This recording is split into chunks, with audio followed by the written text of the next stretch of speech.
Assalamualaikum warahmatullahi wabarakatuh.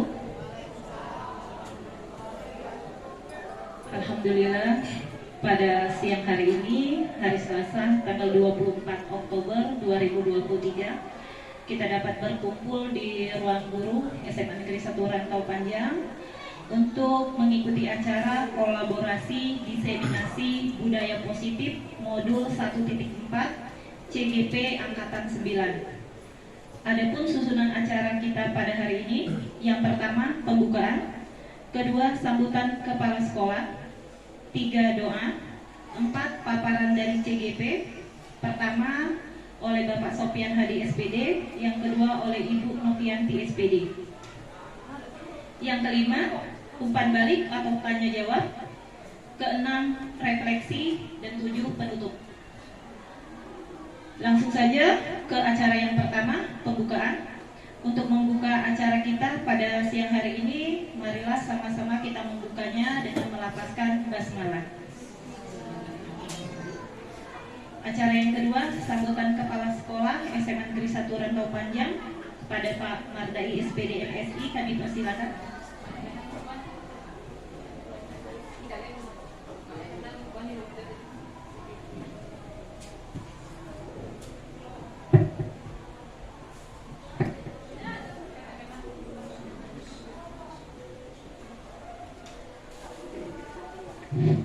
Assalamualaikum warahmatullahi wabarakatuh. Alhamdulillahirabbil alamin, wassalatu wassalamu ala asyrofil anbiya wal mursalin wa ala alihi wasahbihi ajmain. Yang saya hormati Bapak Wakil Kepala Sekolah dan guru-guru Universitas Quran dan sarana prasarana, yang saya hormati bapak-bapak, ibu-ibu, guru dan staf usaha SMA Negeri 1 Rantau Panjang. Alhamdulillah syukur pada hari ini kita dapat berkumpul di ruang guru dalam rangka acara kolaborasi diseminasi budaya positif, yaitu calon guru penggerak. Karena kita ini angkatan yang ke-9 ini, alhamdulillah ada 2 CGP calon guru penggerak yang lulus, yaitu Pak Sopian Hadi SPD dan Ibu Novianti SPD. Jadi dalam kesempatan ini kami mengucapkan terima kasih kepada Pak Sopian dan Ibu Novianti, karena di sekolah kita ya, kalau dulu ada 1 orang, Ibu Suryati, angkatan 9 ini pertama, walaupun sedikit namanya tapi ya sangat berarti bagi sekolah kita. Ini peningkatan SDM dan yang lain-lainnya, sehingga dengan adanya calon guru penggerak di sekolah kita ini, mudah-mudahan nantinya akan berimbas ke teman-teman kita yang lain dan juga kepada sekolah kita dan kepada anak-anak didik kita. Dalam kesempatan ini pula kami mohon dukungan kepada bapak-bapak, ibu-ibu, guru dan seluruh perangkat sekolah dalam hal kegiatan guru penggerak ini. Ya, jadi sekali lagi kami harapkan betul dukungan pada semua pihak.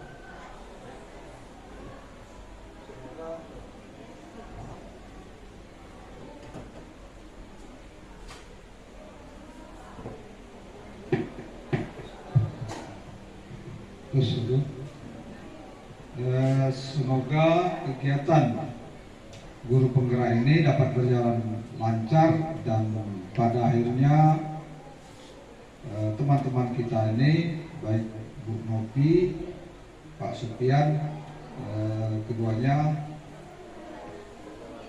dan sukses.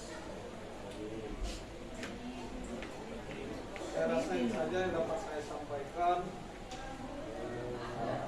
Silakan dilanjutkan sesuai dengan susunan acara yang telah disusun sampai selesai nanti. Terima kasih. Saya akhiri bila itu walhidayah. Assalamualaikum warahmatullahi wabarakatuh. Waalaikumsalam.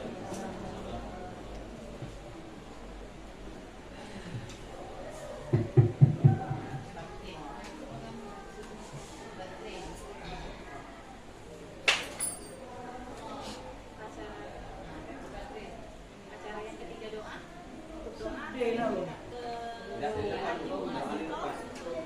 memimpin doa pada saat hari ini. Pada doa itu kan silakan. Baiklah Bapak Ibu Guru, kita akan berdoa dulu dan apa yang akan kita laksanakan pada siang hari ini akan berjalan dengan lancar. A'udzubillahi minasyaitonir rajim. Bismillahirrahmanirrahim. Allahumma shalli ala Muhammad wa ala ali Muhammad.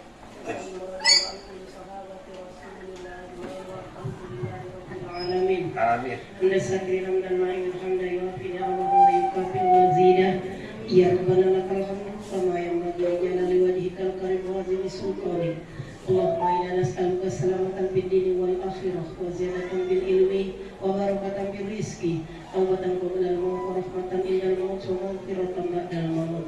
Allahumma hawwin 'alaina fi sakaratil maut wa najatan minan nar wa la fa'idal hisab.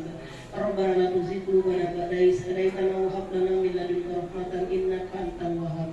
Rabbana ighfir lana dzunubana wa liwalidayna warhamhum kama rabbayana shighara.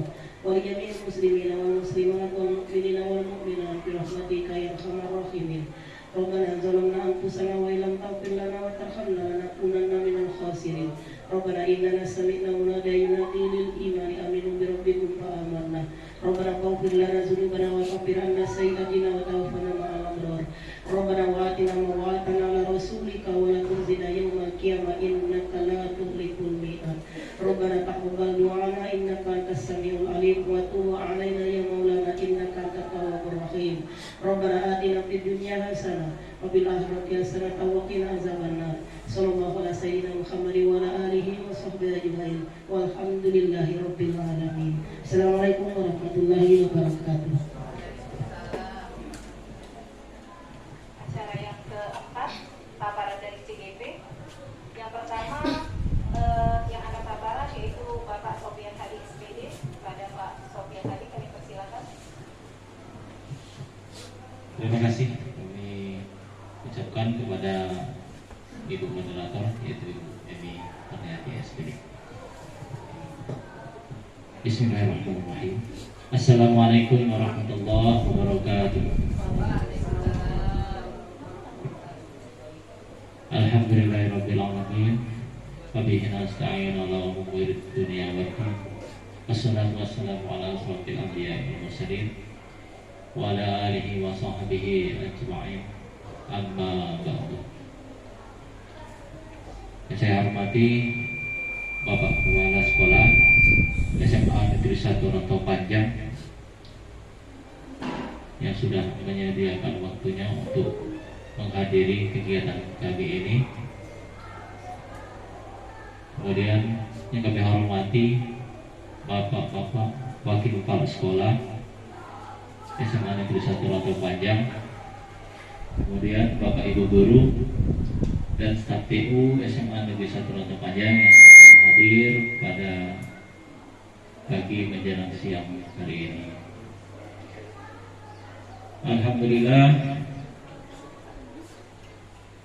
perlu kita panjatkan kepada Allah Subhanahu wa taala karena berkat limpahan rahmat, hidayah dan kesempatan sehingga kita dapat melaksanakan pertemuan ini, yaitu mengenai diseminasi budaya positif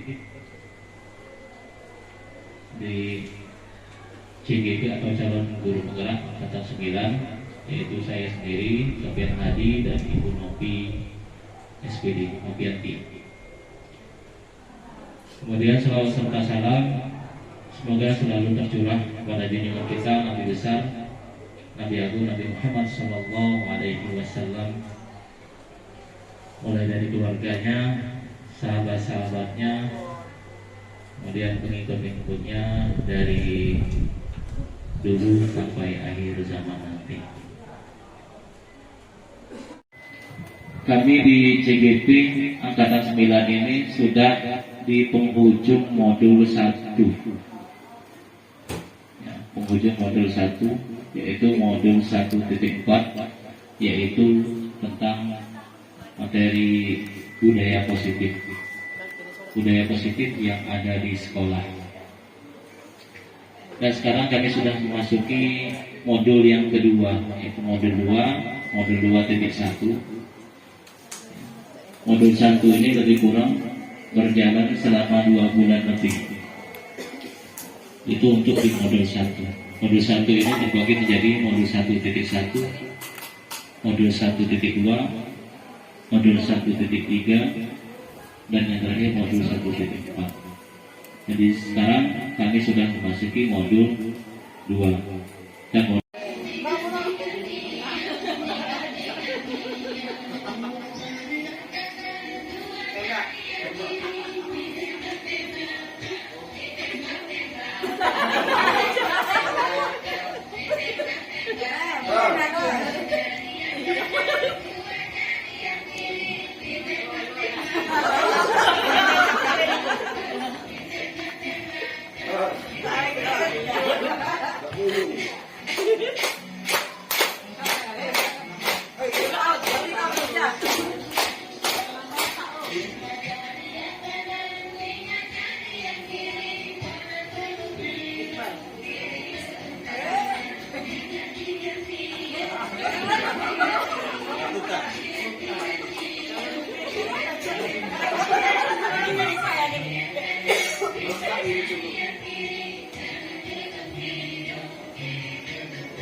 teori meluruskan beberapa miskonsepsi tentang makna daripada kontrol untuk mengontrol murid menuju pada identitas gagal. Mereka belajar untuk merasa buruk tentang diri mereka. Mereka mengembangkan dialog diri yang negatif. Kadangkala sulit bagi guru untuk mengidentifikasi bahwa mereka sedang melakukan perilaku ini, karena seringkali guru cukup menggunakan suara halus untuk menyampaikan pesan negatif. Jadi intinya kita tuh harus menghilangkan budaya-budaya istilah itu bertegangan. Jadi tidak boleh lagi ngegak istilahnya. Tapi kadang-kadang masih saja ya, kita tidak terkontrol ya Bapak Ibu ya. Kemudian stimulus respon dan teori kontrol. Kalau stimulus respon, orang lain bisa mengontrol saya bisa mengontrol orang lain. Kemudian pemaksaan ada pada saat bujukan gagal.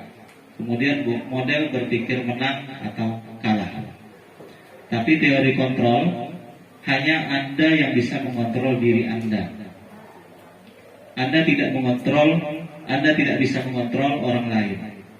Kemudian kolaborasi dan konsensus menciptakan pilihan-pilihan baru. Kemudian model berpikir menang atau menang. Ya, tidak ada di pikirannya kalah, menang atau menang. Kemudian disiplin. Tujuan dari disiplin positif adalah menanamkan motivasi yang ketiga, yaitu motivasi intrinsik dari dalam diri pada murid-murid kita, yaitu untuk menjadi orang yang mereka inginkan dan menghargai diri sendiri dengan nilai-nilai mereka percaya. Kemudian makna disiplin.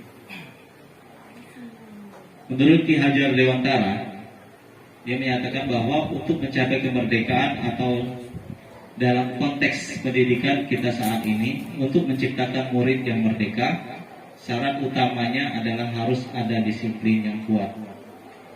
Disiplin yang dimaksud adalah disiplin diri yang memiliki motivasi internal. Kemudian makna disiplin menurut Diane Gossen dalam bukunya Restructuring School Discipline 2001, dia menyatakan bahwa arti dari kata disiplin berasal dari bahasa Latin disciplina, yang artinya belajar. Kata disiplin juga berasal dari akar kata yang sama dengan disiplin atau murid atau pengikut. Untuk menjadi seorang murid atau pengikut, seseorang harus paham betul alasan mengapa mereka mengikuti suatu aliran atau ajaran tertentu, sehingga motivasi yang terbangun adalah motivasi intrinsik, bukan ekstrinsik. Kemudian nilai-nilai kebijakan universal. Ki Hajar Dewantara maupun Diane Gossen, di mana kedua pakar pendidikan mengartikan disiplin sebagai bentuk kontrol diri, yaitu belajar untuk kontrol diri agar dapat mencapai suatu tujuan mulia. Tujuan mulia di sini mengacu pada nilai-nilai atau prinsip-prinsip mulia yang dianut seseorang. Kita namakan nilai-nilai tersebut sebagai nilai-nilai kebajikan atau virtus yang universal. Kemudian Diane Gossen pada tahun 1998 mengemukakan bahwa dengan mengaitkan nilai-nilai kebajikan yang diyakini seseorang, maka motivasi intrinsik akan terbangun, sehingga menggerakkan motivasi dari dalam untuk dapat mencapai tujuan mulia yang diinginkan. Kemudian disiplin positif dan nilai-nilai kebajikan universal.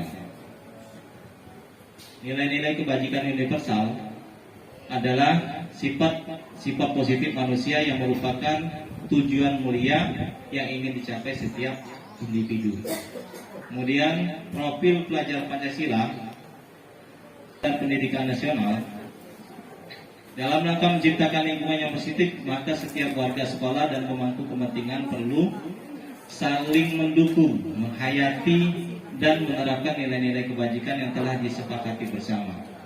Untuk dapat menerapkan tujuan mulia tersebut, maka seorang pemimpin pembelajaran perlu berjiwa kepemimpinan sehingga dapat mengembangkan sekolah dengan baik agar terwujud suatu budaya sekolah yang positif sesuai dengan standar kompetensi pengelolaan yang telah ditetapkan. Kemudian tujuan mulia dari penerapan disiplin positif adalah agar terbentuk murid-murid yang berkarakter, berdisiplin, santun, jujur, peduli, bertanggung jawab, dan merupakan pembelajar sepanjang hayat sesuai dengan standar kompetensi lulusan yang diharapkan. Kemudian teori motivasi, hukuman dan penghargaan, dan restitusi. 3 motivasi perilaku manusia. Diane Gossen mengatakan dalam bukunya Restructuring School Discipline menyatakan ada 3 motivasi perilaku manusia. Yang pertama, untuk menghindari ketidaknyamanan atau hukuman. Biasanya orang yang motivasi perilaku untuk menghindari hukuman atau ketidaknyamanan akan bertanya, apa yang akan terjadi apabila saya tidak melakukannya. Sebenarnya mereka sedang menghindari permasalahan yang mungkin muncul dan berpengaruh pada mereka secara fisik, psikologis maupun tidak terpenuhinya kebutuhan mereka bila mereka tidak melakukan tindakan tersebut. Kemudian yang kedua, untuk mendapatkan imbalan atau penghargaan dari orang lain. Satu tingkat di atas motivasi yang pertama, di sini orang berperilaku untuk mendapatkan imbalan atau penghargaan dari orang lain. Orang dengan motivasi ini akan bertanya, apa yang akan saya dapatkan apabila saya melakukannya?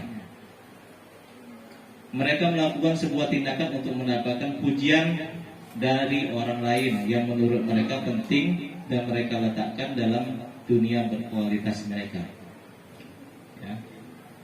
Mereka juga melakukan sesuatu untuk mendapatkan hadiah, pengakuan, atau imbalan. Motivasi ini juga bersifat eksternal.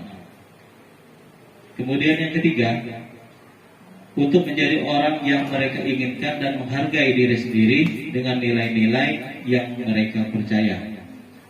Orang dengan motivasi ini akan bertanya, akan menjadi orang yang seperti apabila saya melakukannya. Akan menjadi orang yang seperti apa bila saya melakukannya. Mereka melakukan sesuatu karena nilai-nilai yang mereka yakini dan hargai, dan mereka melakukannya karena mereka ingin menjadi orang yang melakukan nilai-nilai yang mereka yakini tersebut. Ini adalah motivasi yang akan membuat seseorang memiliki disiplin positif karena motivasi berperilakunya bersifat internal, bukan eksternal. Kemudian hukuman dan penghargaan. Dalam menjalankan peraturan atau keyakinan kelas atau sekolah, bila mana ada suatu pelanggaran, tentunya sesuatu harus terjadi. Untuk itu kita perlu meninjau ulang tindakan penegakan peraturan atau keyakinan kelas atau sekolah kita selama ini. Tindakan terhadap suatu pelanggaran pada umumnya berbentuk hukuman atau konsekuensi. Jadi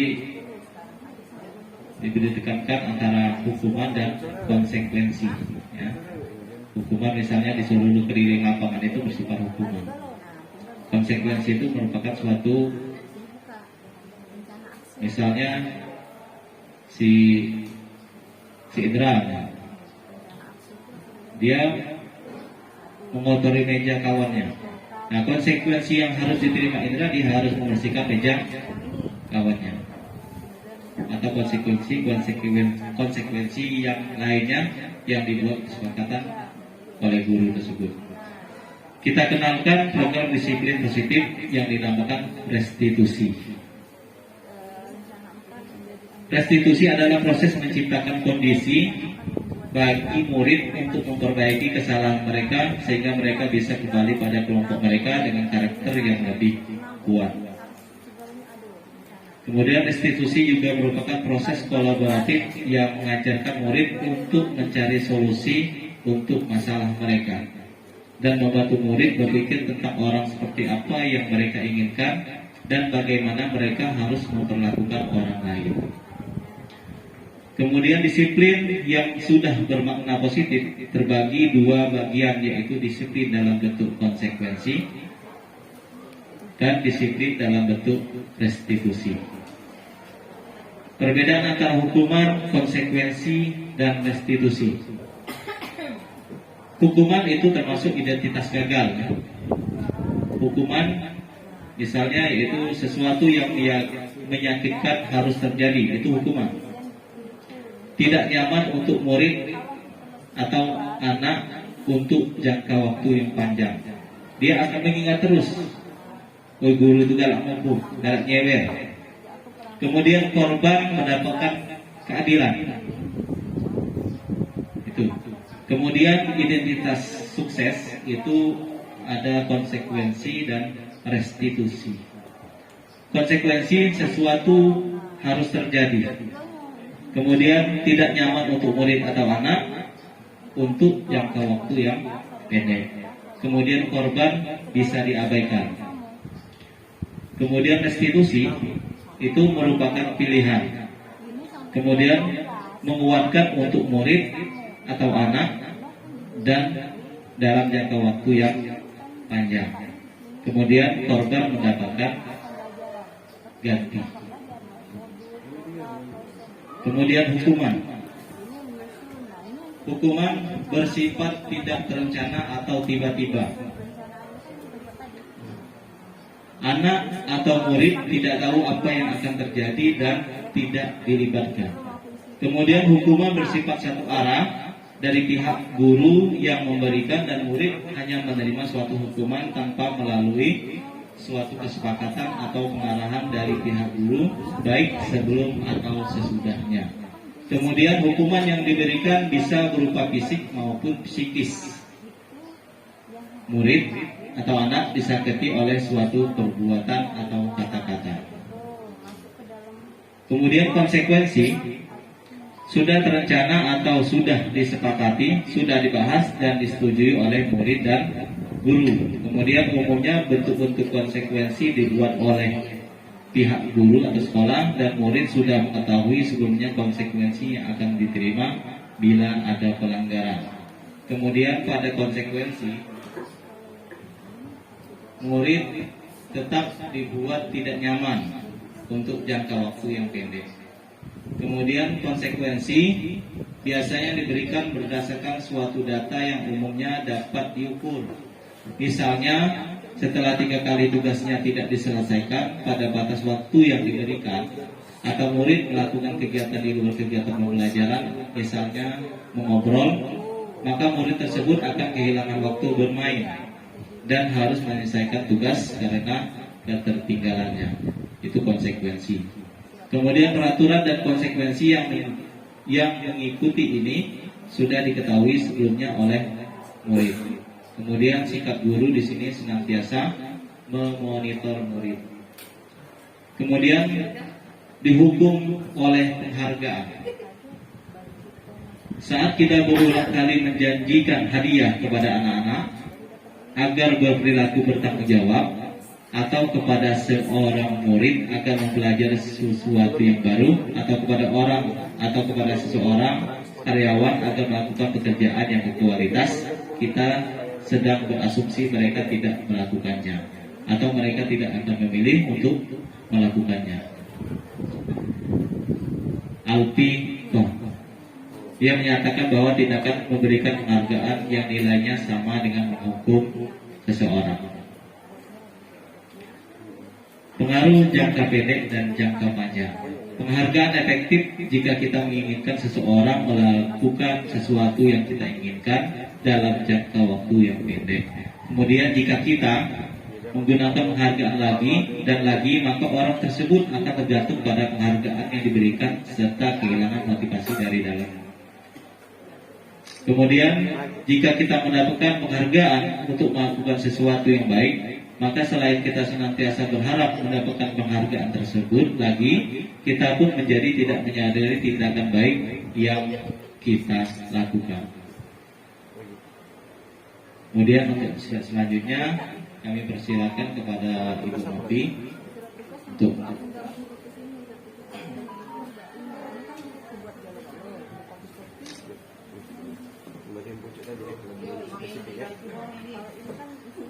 Pak Sofian kesempatannya. Baiklah Bapak Ibu semua, saya akan melanjutkan slide yang selanjutnya, yaitu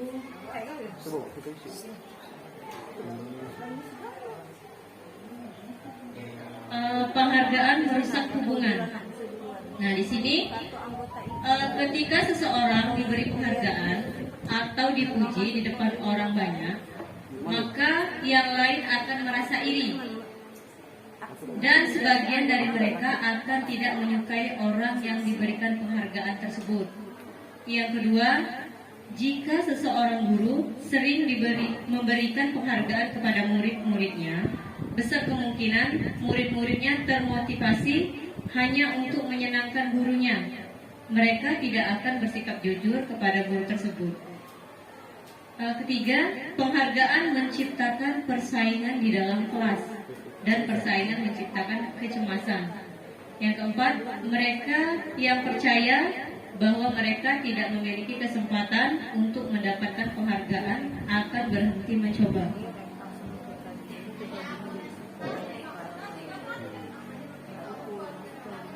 Selanjutnya, restitusi. Penghargaan penghargaan mematikan kreativitas. Yang pertama, murid-murid diminta berpikir mengenai hadiah atau penghargaan yang bisa mereka dapatkan bila berhasil menulis sebuah puisi. Kreativitas kelompok murid-murid ini menjadi berkurang dibandingkan dengan yang tidak diberitahukan tentang hadiah yang bisa mereka terima. Yang kedua, penelitian menunjukkan bahwa pekerjaan seni atau sebuah penulisan cerita menjadi kurang kreatif bila dijanjikan sebuah hadiah atau penghargaan. Selanjutnya, dalam tugas-tugas memecahkan masalah, para murid memakan waktu lebih lama dan memberikan jalan keluar kurang kreatif saat mereka dijanjikan suatu penghargaan. Selanjutnya, penghargaan menghukum. Penghargaan menghukum mereka yang tidak mendapatkan penghargaan, misalnya dalam sistem ranking, mereka yang mendapatkan ranking kedua akan merasa paling dihukum. Yang kedua, memberikan penghargaan dan hukuman adalah hal yang sama, karena keduanya mencoba mengendalikan perilaku seseorang. Yang ketiga, karena orang pada dasarnya tidak suka dikendalikan dalam jangka waktu lama, penghargaan akan terlihat sebagai hukuman. Yang terakhir, jika suatu penghargaan diharapkan namun Anda tidak mendapatkannya, Anda akan merasa dihukum. Motivasi dari dalam diri atau intrinsik. Saat seseorang anak belajar untuk pertama kali, menggabungkan huruf-huruf dan kata-kata, serta menyadari bahwa ia dapat membaca, timbul pijar di air di matanya dan sebuah senyuman di wajahnya. Anak tersebut begitu gembira bahwa ia telah mempelajari dan menguasai suatu keterampilan baru. Kesadaran akan kemampuannya bahwa dia sudah dapat membaca sesungguhnya sudah merupakan sebuah penghargaan. Selanjutnya, jika kita memberikan penghargaan kepada seseorang anak pada saat dia sedang merasa bangga dengan pencapaiannya sendiri, maka kita akan mengambil kegembiraan yang saat itu sedang dirasakan secara alamiah. Restitusi, sebuah cara menamakan disiplin positif pada murid. Adapun pengertian restitusi adalah proses menciptakan kondisi bagi murid untuk memperbaiki kesalahan mereka, sehingga mereka bisa kembali pada kelompok mereka dengan karakter yang lebih kuat.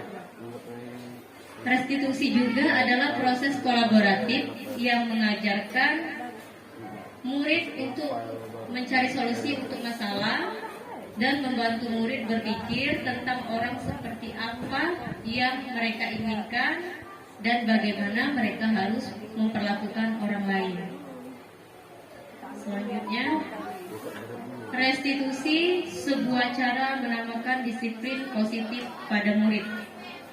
Restitusi membantu murid menjadi lebih memiliki tujuan, disiplin positif, dan memulihkan dirinya setelah berbuat salah. Penekanannya bukanlah pada bagaimana berperilaku untuk menyenangkan orang lain atau menghindari ketidaknyamanan, namun tujuannya adalah menjadi orang yang menghargai nilai-nilai kebajikan yang mereka percayai. Melalui pendekatan restitusi, ketika murid berbuat salah, guru akan menanggapi dengan mengajak murid berefleksi tentang apa yang dapat mereka lakukan untuk memperbaiki kesalahan mereka, sehingga mereka menjadi pribadi yang lebih baik dan menghargai dirinya. Slide selanjutnya, restitusi, sebuah cara menanamkan disiplin positif pada murid.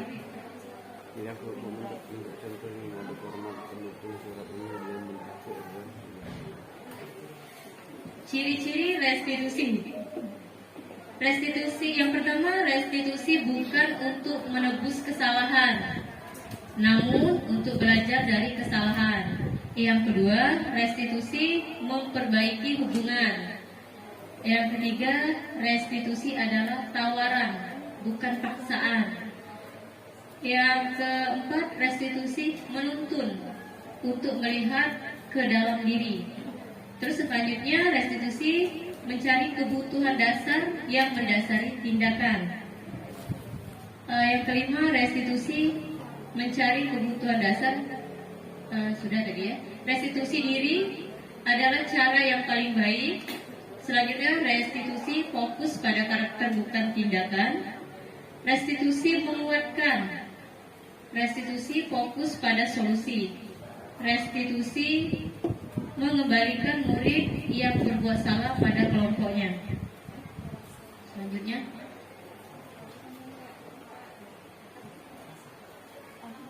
keyakinan kelas. Mengapa kita memiliki peraturan tentang penggunaan helm pada saat mengendarai kendaraan roda 2 atau motor? Kemungkinan jawabannya adalah untuk keselamatan. Yang kedua, mengapa kita memiliki peraturan tentang penggunaan masker dan mencuci tangan setiap saat? Kemungkinan jawabnya adalah untuk kesehatan dan menjaga keselamatan. Nah, nilai-nilai keselamatan atau kesehatan inilah yang kita sebut sebagai suatu keyakinan, yaitu nilai-nilai kebajikan universal yang disepakati secara tersirat dan tersurat, lepas dari latar belakang, suku, negara, bahasa maupun agama. Selanjutnya, keyakinan kelas. Menurut Dian Gosen, suatu keyakinan akan lebih memotivasi seseorang dari dalam atau motivasi intrinsik. Seseorang akan lebih tergerak dan bersemangat menjalankan keyakinannya daripada mengikuti serangkaian peraturan. Begitu juga dengan murid-murid kita. Slide selanjutnya. Keyakinan kelas, seseorang akan lebih tergerak dan bersemangat untuk menjalankan keyakinannya daripada hanya sekedar mengikuti serangkaian peraturan tertulis tanpa makna. Murid-murid pun demikian, mereka perlu mendengarkan dan memahami arti sesungguhnya tentang peraturan-peraturan yang diberikan. Apa nilai-nilai kebajikan di balik peraturan tersebut? Apa tujuan utamanya dan menjadi tidak tertarik atau takut sehingga hanya sekedar mengikuti serangkaian peraturan-peraturan yang mengatur mereka tanpa memahami tujuan mulianya. Nah, pembentukan keyakinan kelas atau keyakinan sekolah.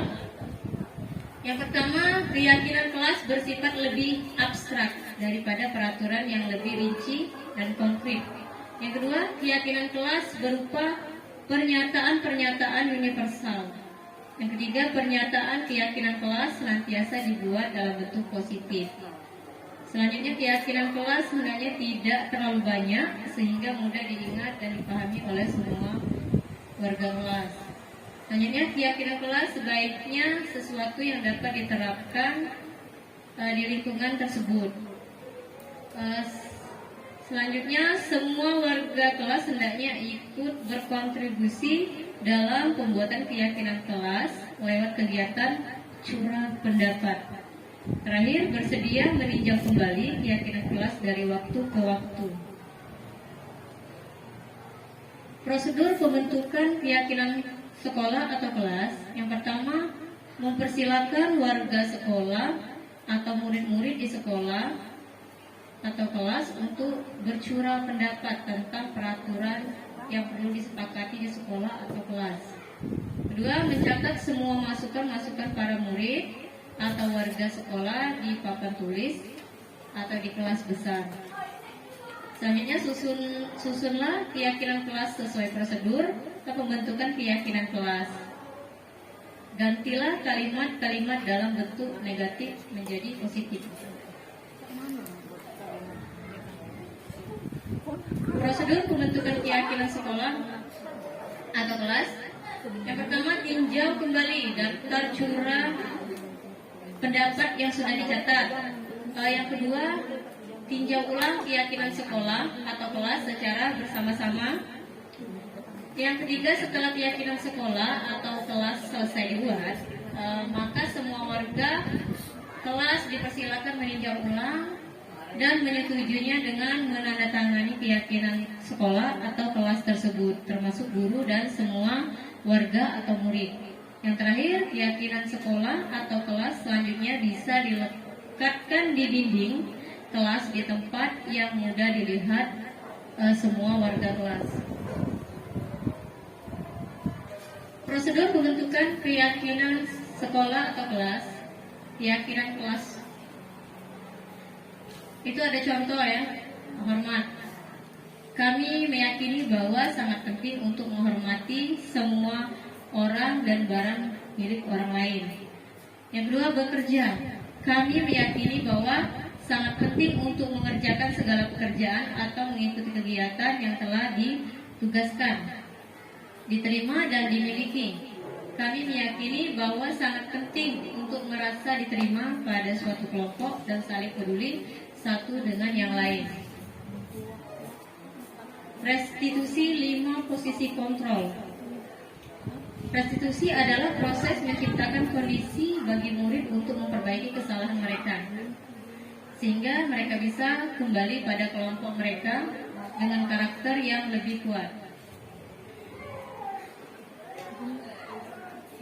Restitusi 5 posisi kontrol. Dian Gosen ada dalam bukunya Restitution Restructuring School mengemukakan bahwa guru perlu meninjau kembali penerapan disiplin di dalam ruang-ruang kelas mereka selama ini.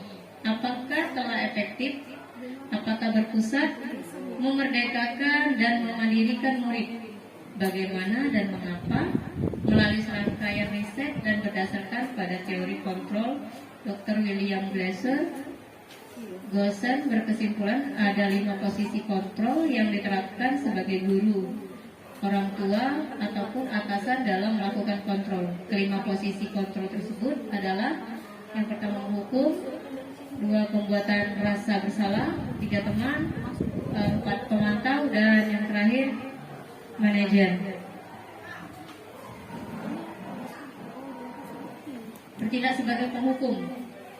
Seorang penghukum bisa menggunakan hukuman fisik maupun verbal.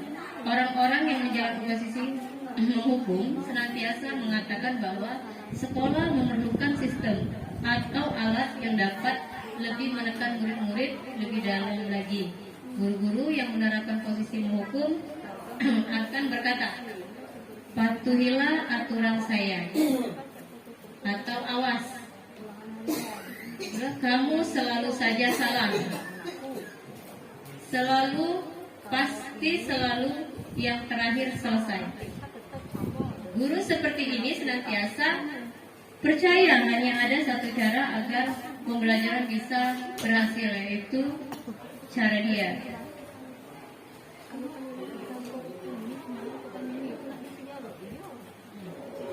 Selanjutnya, pembuat merasa bersalah.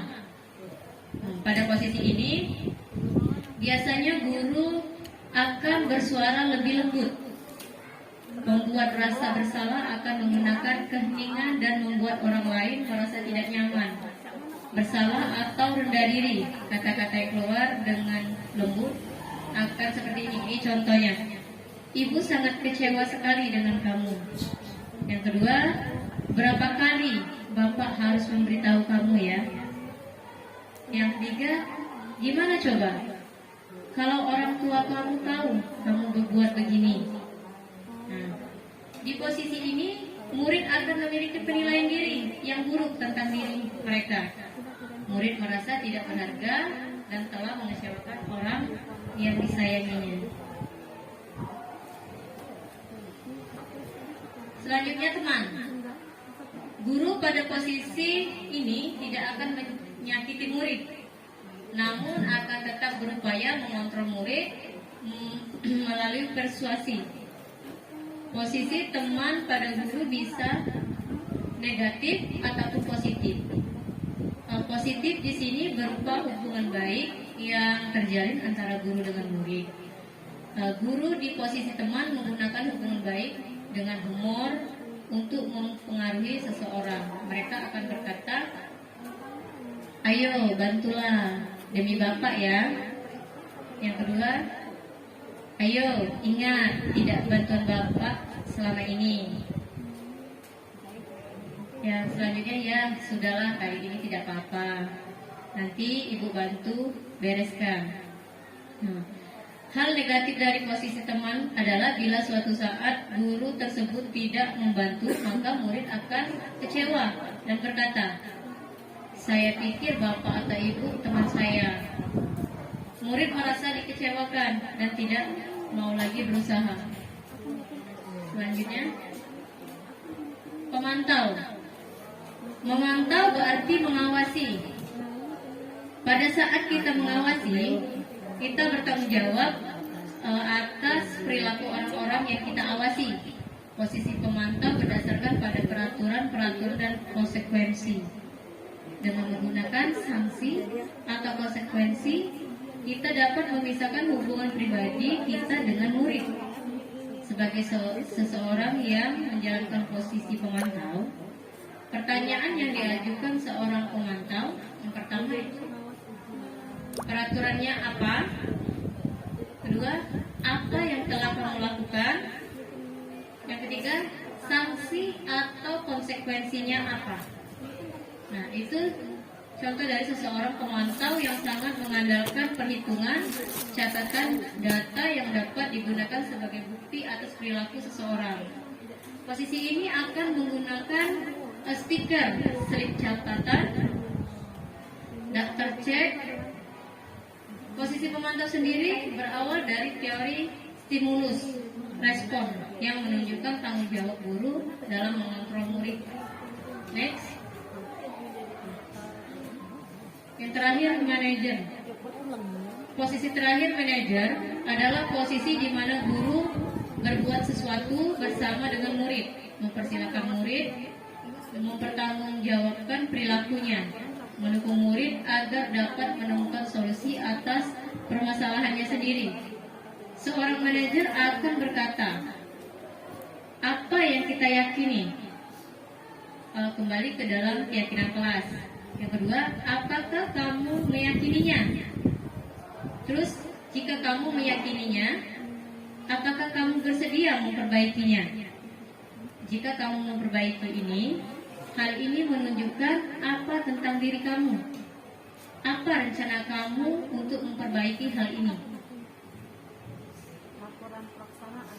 Selanjutnya, restitusi segitiga. Dian Gosen dalam bukunya Restitution, Restructuring School Discipline telah merancang sebuah tahapan untuk memudahkan para guru dan orang tua dalam melakukan proses untuk menyiapkan anaknya untuk melakukan restitusi, bernama segitiga restitusi atau restitution network. Segitiga restitusi itu pertama langkah menstabilkan identitas. Teori kontrolnya, kita semua akan melakukan hal terbaik yang bisa kita lakukan. Yang kedua, validasi tindakan yang salah. Teori kontrolnya, semua perilaku memiliki alasan. Yang ketiga, langkah menanyakan keyakinan. Teori kontrolnya, tidak semua memiliki motivasi internal. Nah, di sini restitusi, segitiga restitusi, ada validasi tindakan yang salah, itu ada menstabilkan identitas, terus menanyakan keyakinan. Lanjut, menstabilkan identitas. Bagian dasar dari segitiga bertujuan untuk mengubah identitas anak dari orang yang gagal karena melakukan kesalahan menjadi orang yang sukses. Anak yang melanggar peraturan karena sedang mencari perhatian adalah anak yang sedang mengalami kegagalan. Yang pertama, berbuat salah itu tidak apa-apa. Terus yang kedua, tidak ada manusia yang sempurna. Selanjutnya, saya juga pernah melakukan kesalahan seperti itu. Lanjut, kita bisa menyelesaikan ini. Lanjut lagi, Bapak atau Ibu tidak tertarik mencari siapa yang salah, tapi Bapak atau Ibu ingin mencari solusi dari permasalahan ini. Selanjutnya, kamu berhak merasa begitu. Terakhir, apakah kamu sedang menjadi teman yang baik buat dirimu sendiri? Validasi tindakan yang salah. Setiap tindakan kita lakukan dengan suatu tujuan, yaitu memenuhi kebutuhan dasar. Seseorang guru yang memahami teori kontrol pasti akan mengubah pandangan dari teori stimulus respon ke cara berpikir proaktif yang mengenali tujuan dari setiap tindakan. Selanjutnya, menanyakan keyakinan.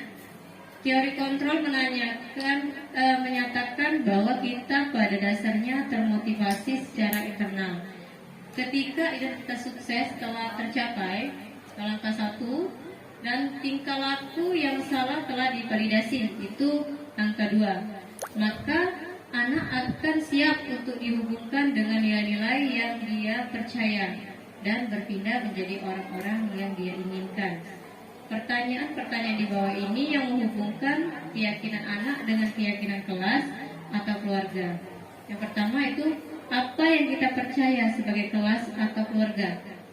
2. Apa nilai-nilai umum yang kita telah sepakati? 3. Apa bayangan kita tentang kelas yang ideal? Selanjutnya, kamu mau jadi orang yang seperti apa? Standar Nasional Pendidikan. Dalam penerapan program disiplin positif, hendaknya guru memiliki standar kepribadian profesional dan sosial yang baik, di mana guru mampu berefleksi pada posisi kontrolnya saat ini. Bagaimana perjalanan dirinya sebagai seorang among atau posisi manajer yang menuntun murid-murid menjadi insan yang mandiri, merdeka, dan bertanggung jawab. Baiklah, sekian dan terima kasih. Mungkin itu saja pemaparan dari saya. Saya akhiri. Wassalamualaikum warahmatullahi wabarakatuh.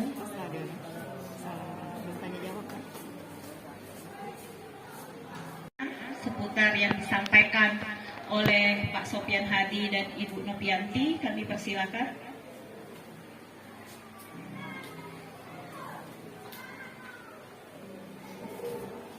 Oke, silakan.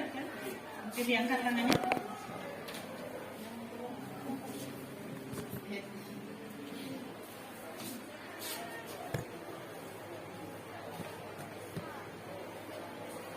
Oke, silakan. Oke. Oke. Ibu Priska Agustini Ningsih, kami persilakan.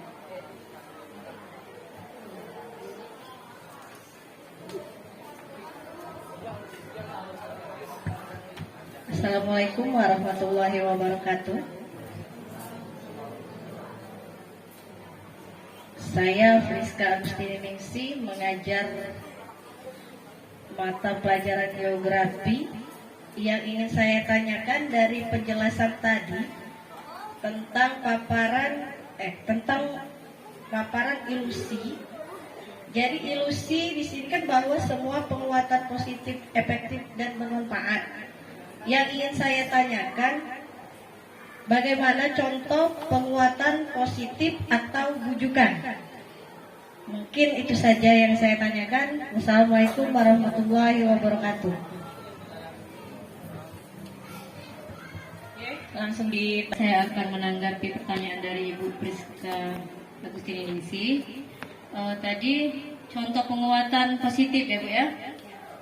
Contoh penguatan positif mengacu pada pengenalan stimulus yang diinginkan. Misalnya memberikan hadiah untuk mendorong perilaku yang diinginkan. Misalnya kalau di kelas Ibu Priska misalnya mengajar di kelas, ada siswanya yang berprestasi, mungkin Ibu Priska akan memberi hadiah untuk siswa tersebut. Nah, itu contoh dari penguatan positif, Bu. Tapi jangan terlalu sering memberi hadiahnya karena nanti siswa berpikir belajar harus ada timbal balik ya. Seperti itu. Mungkin itu saja Bu Priska, bagaimana? Oke. Bagaimana Ibu Priska? Oke. Selanjutnya yang lain silakan. Ibu Vera. Oke, silakan Ibu Vera.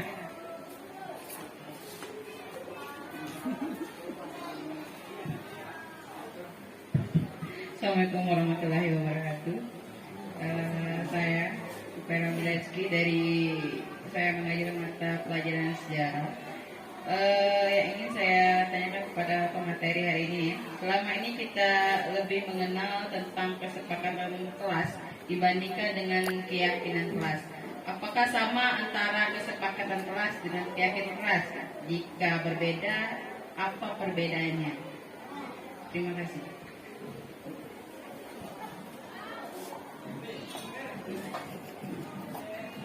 Oke, silakan siapa yang mau menanggapi? Pak Sofian Hadi. Terima kasih Ibu Vera Mulia Rizky yang telah memberikan atau melontarkan pertanyaan mengenai keyakinan dan kesepakatan kelas.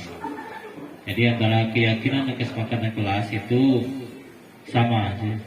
Kita menyebutnya saja itu perbedaan antara kesepakatan dan keyakinan. Sedangkan keyakinan ini itu kalau kita di sekolah ini yaitu suatu peraturan yang kita buat di sekolah, itu suatu kesepakatan ya. Kemudian itu untuk di sekolah. Kemudian kita bentuk lagi di dalam suatu lingkungan kelas ya. Jadi kita bentuk yang namanya keyakinan kelas. Misalnya di dalam kelas itu sebelum kita mengajar itu ada baiknya wali kelas yang buatnya, jangan terlalu banyak, beda guru nanti beda keyakinan. Jadi sebaiknya wali kelas yang bersangkutan yang membuatkan suatu keyakinan kelas itu. Nah, keyakinan kelas itu merupakan suatu kebajikan universal, ya, kebajikan universal yang mana harus memiliki suatu kesepakatan, ya, kesepakatan bersama antara guru dengan siswa. Azan dulu ya.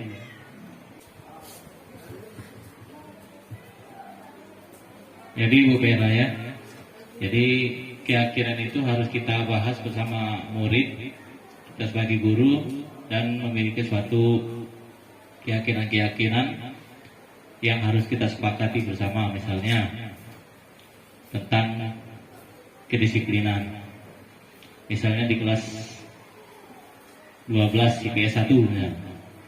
Nah, kesepakatan kelas yang pertama misalnya siswa harus hadir 5 menit sebelum jam pelajaran pertama. Nah, itu merupakan suatu kesepakatan atau keyakinan. Kemudian lagi tentang saling menghargai orang lain misalnya. Kemudian bergotong royong.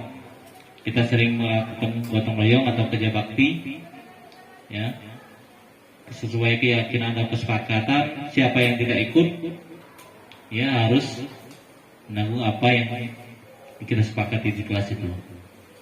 Kemudian banyak sekali tentang kesepakatan-kesepakatan, termasuklah tadi memakai helm itu merupakan suatu kesepakatan atau keyakinan sekolah. Ya. Seperti di SMA yang ada di jalan raya, pinggir jalan raya, itu kebanyakan siswanya harus memakai helm. Yang tidak pakai helm dilarang masuk ke sekolah. Itu sesuai dengan kesepakatan. Mungkin itu saja Ibu Vera Mulia Rizky yang saya sampaikan. Nah, apakah bisa diterima?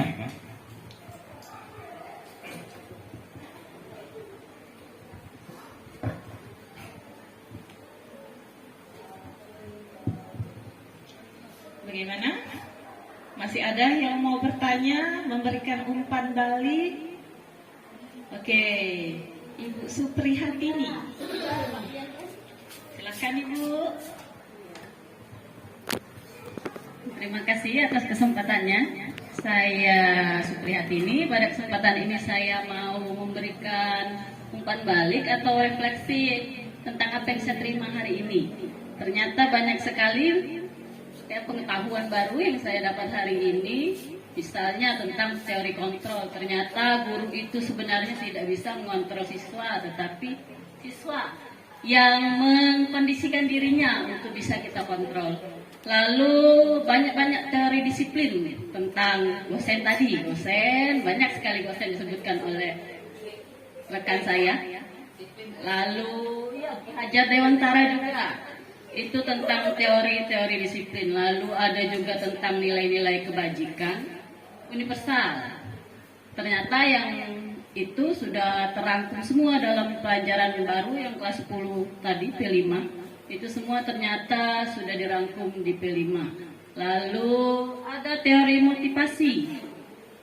Ada 3 macam yang saya catat. Ternyata motivasi itu ada 3 macam. Yang pertama itu menghindari hukuman. Yang kedua itu untuk memperoleh imbalan atau pujian. Dan yang ketiga itu untuk menghargai diri sendiri. Lalu yang terakhir yang saya bisa tangkap tadi itu adalah tentang hukuman dan penghargaan. Ternyata hukuman pun ada 2 macam. Ada konsekuensi, ada yang namanya restitusi. Ya sudah dijelaskan semuanya sama Ibu Nopi sama Pak Pian tadi yang lebih jelas. Saya hanya merangkum dari apa yang saya dapat hari ini. Terima kasih banyak untuk Ibu Nopi dan Pak Pian. Saya rasa hanya itu yang saya bisa sampaikan. Assalamualaikum warahmatullahi wabarakatuh.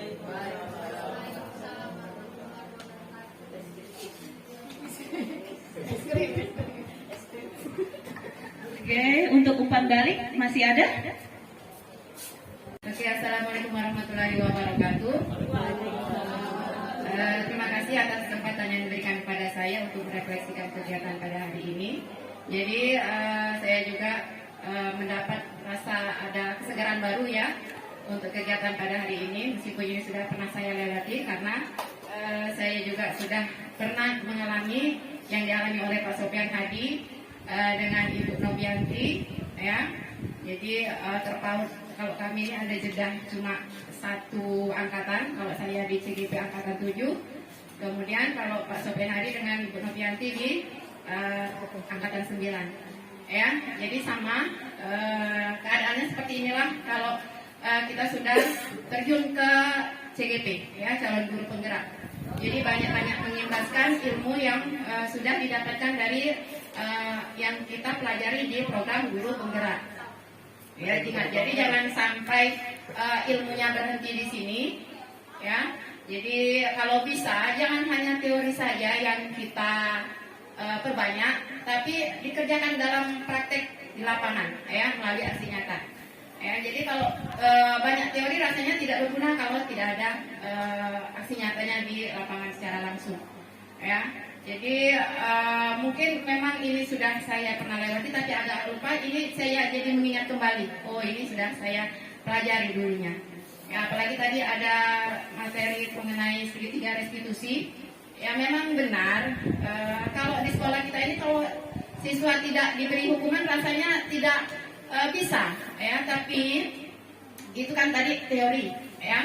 Apa salahnya kita mempraktekkan yang baik dari teori tersebut? Kalaupun tidak bisa kita praktekkan, kita minimal kita praktekkan secara perlahan. Oh, ini ada teori tadi. Kalau hukuman bisa menimbulkan dampak yang negatif dan berkepanjangan mungkin di siswanya. Berarti harus saya kurangi. Bagaimana menguranginya? Berarti kita dulu mungkin yang bisa berubah sebagai guru. Kita tidak bisa memaksakan siswa untuk berubah secara spontan atau secara langsung, ya. Jadi kita dulu yang bisa mengubah diri kita. Tadi juga dibilang kalau tindakan itu kalau bisa jangan mengharapkan pujian atau imbalan. Sama, kalau kita mengikuti pelatihan menambah kompetensi kita sebagai guru, jangan pernah mengharapkan, oh nanti saya sudah ikut pelatihan ini, saya jadinya apa, ya? Terus apa yang saya dapatkan? Jangan pernah mengharapkan seperti itu. Ya, jadi tanamkanlah kalau kita memang mau menambah kompetensi kita, sudah, oh saya ikut ini, ikut pelatihan ini karena saya mau menambah kompetensi saya, bukan untuk mengharapkan menjadi apa, ya, atau mendapatkan apa, itu, ya. Jadi saya harapkan kegiatan hari ini tidak hanya sebatas teori, tapi juga kita bisa berkolaborasi bersama-sama, ya, melalui kegiatan-kegiatan positif. Jadi saya harapkan kedepannya semakin kompaklah kita dalam membimbing mendidik siswa-siswa kita ini, ya. Oke, itu saja yang bisa saya sampaikan pada kesempatan kali ini. Wassalamualaikum warahmatullahi wabarakatuh. Refleksi yang sudah diberikan oleh Ibu Hedi Suryati. Acara yang ketujuh, penutup. Untuk menutup acara kita pada siang hari ini, marilah kita bersama-sama mengucapkan lafaz hamdalah. Saya sebagai pembawa acara mohon maaf atas segala kekurangan dan pada Allah saya mohon ampun. Saya akhiri, wabillahi taufiq wal hidayah. Wassalamualaikum warahmatullahi wabarakatuh.